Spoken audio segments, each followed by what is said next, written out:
Kalau Anda nggak percaya, buka deh internet, Anda tulis di Google LGBT Indonesia. Oh, ngeri Pak, website-websitenya mengerikan. Jadi komunitas LGBT di negeri ini sudah dahsyat Pak. Tinggal nunggu ada wakil rakyatnya aja masuk ke gedung rakyat sana. Dan kalau sudah masuk ke sana, pasti suatu ketika dia akan mengajukan rancangan undang-undang legalisasi LGBT. Sodom dan Gomorrah dulu itu penduduknya kira-kira puluhan ribu. Kalau standar hari ini itu hitungannya negara, provinsi, kota, apa desa? Desa ya. Jadi gara-gara LGBT mereka diazab. Padahal jumlahnya puluhan ribu. Hari ini Pak, negara barat kafir yang sudah melegalkan LGBT itu sebanyak 20 negara Pak.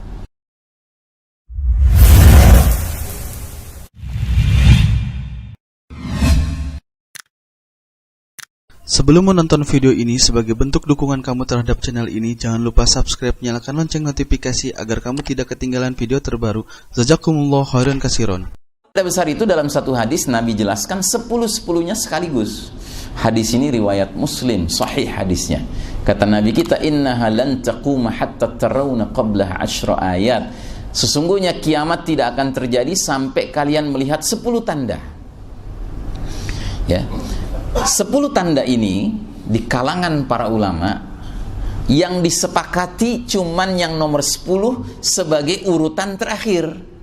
Tapi nomor 1 sampai 9 kronologinya berbeda pendapat para ulama. Karenanya sebelum segala sesuatunya saya akan jelaskan kronologi yang saya yakini.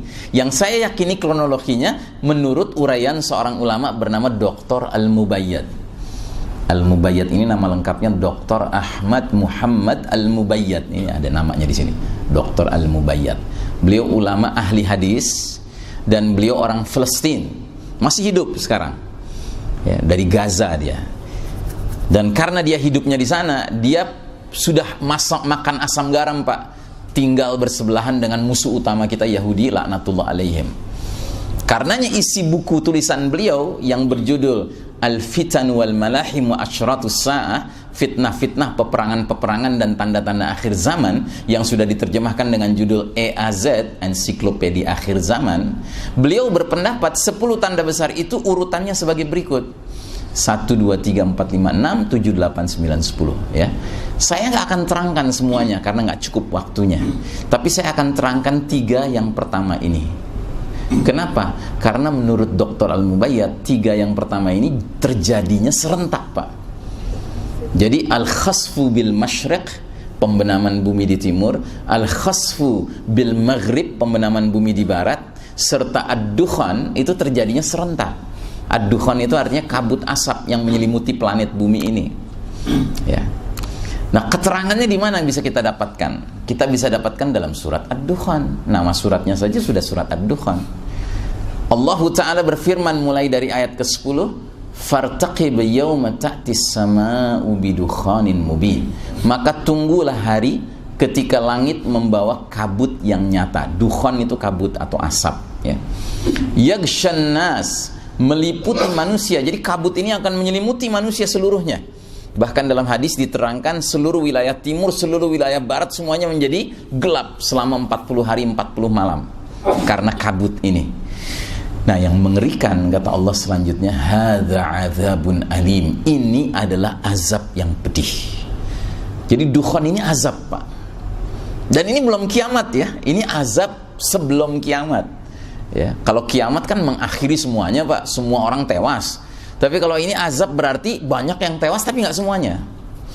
Pertanyaan, sewaktu kita kecil dulu dengar kisah-kisah para nabi-nabi, kaum-kaum terdahulu, biasanya suatu kaum diazab karena apa? Karena apa? Karena kezolimannya melampaui batas. Ya Pak ya. Ada kata-kata melampaui batasnya itu Pak yang penting. Gitu.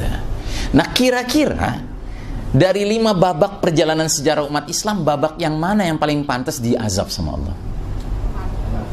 Babak keempat. Sedangkan kita di babak keempat. Kita di babak keempat.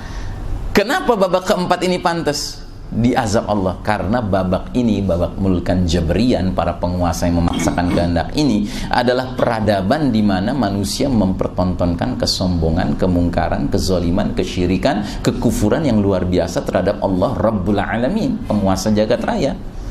Sehingga inilah babak, inilah peradaban yang pantas memperoleh azab pedih dari Allah yang Maha Pemberi balasan. Coba Anda bayangkan, kaum Nabi Lut diazab nggak Pak? Diazab ya. Mereka dulu tinggalnya di dua negeri namanya Sodom dan Gomorrah. Yang kalau pakai standar hari ini Pak, Sodom dan Gomorrah dulu itu penduduknya kira-kira puluhan ribu. Kalau standar hari ini itu hitungannya negara, provinsi, kota, apa desa? Desa ya. Jadi gara-gara LGBT mereka diazab. Padahal jumlahnya puluhan ribu. Hari ini Pak, negara barat kafir yang sudah melegalkan LGBT itu sebanyak 20 negara Pak. Dan satu negara Asia kafir, Taiwan, baru-baru ini ya masuk dalam daftar negara yang sudah melegalkan LGBT. Nah, kita ambil satu contoh saja dari 20 negara barat kafir itu, Amerika. Amerika itu salah satu negara yang sudah melegalkan LGBT, menghalalkan LGBT. Jumlah penduduk Amerika itu 400 juta Pak. Ya tentu nggak semua setuju kan LGBT. Ambil aja 10% setuju. 10% berapa dari 400 juta Pak? 40 juta manusia di muka bumi hari ini sudah melegalkan LGBT. Bayangkan, dulu cuma puluhan ribu saja diazab sama Allah. Kira-kira kalau sudah puluhan juta, pantas nggak diazab sama Allah? Mungkin belum, karena masih menunggu ada negeri muslim yang melegalkan ya. Kira-kira yang kandidat bakal jadi negeri muslim yang melegalkan mana ya? Saya pernah dengar katanya ada sebuah negeri muslim baru-baru ini nangkep 144 orang yang pesta LGBT, ditangkap semalam di penjara, besoknya dibebaskan. Saya nggak tahu tuh negeri muslim mana tuh. Ya kan? Jangan-jangan itu kandidat itu. Ya kan? Ya. Kalau Anda nggak percaya, buka deh internet, Anda tulis di Google LGBT Indonesia. Oh ngeri Pak. Website-websitenya mengerikan.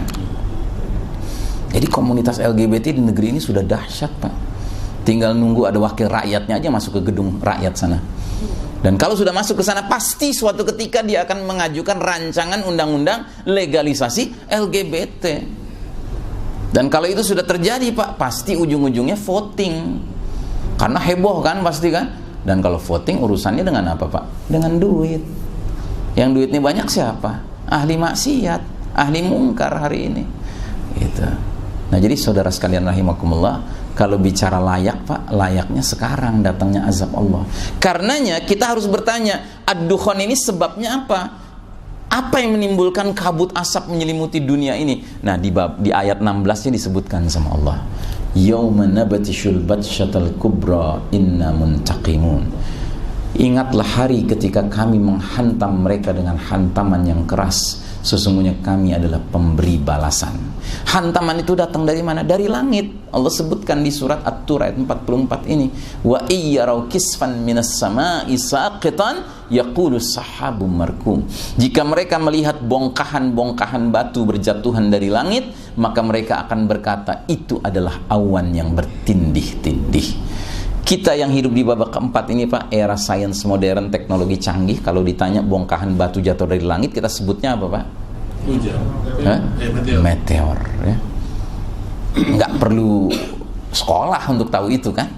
Karena apa? Kita produk dari babak keempat ini Pak, babak sains modern, teknologi canggih ini. Nah, NASA, lembaga antariksa Amerika Serikat, sudah mendeteksi di jagat raya yang luas ini Pak, kan kerja mereka mantau tuh jagat raya. Mereka memantau, ternyata ada sebuah meteor yang arahnya menuju ke langit bumi ini Pak. Menurut perhitungan mereka dari jaraknya, kecepatan geraknya, mereka berkesimpulan dia akan melintasi langit bumi kita tahun 2029. Yang mereka khawatirkan kalau dia masuk ke langit bumi lalu masuk ke kawasan yang bernama keyhole, lubang kunci, persis masuk, niscaya dia akan nabrak planet bumi kita ini. Dan itu akan menimbulkan bencana besar. Dan mereka sudah bikin perhitungannya Pak. Dan mereka kasih nama yang cukup mengerikan terhadap meteor ini. Mereka kasih nama Apophis. Apophis itu bahasa Latin, artinya the destroyer, sang penghancur ya. Jadi menurut mereka kalau Apophis masuk ke atmosfer dunia ini, planet bumi kita ini, dia pecah karena atmosfer fungsinya melindungi kan. Tapi karena gedenya, pecahannya itu masih ada yang besarnya, bongkahan besarnya. Nah, menurut perkiraan mereka akan ada batu bongkahan besar ukurannya 2 km diameternya, Pak.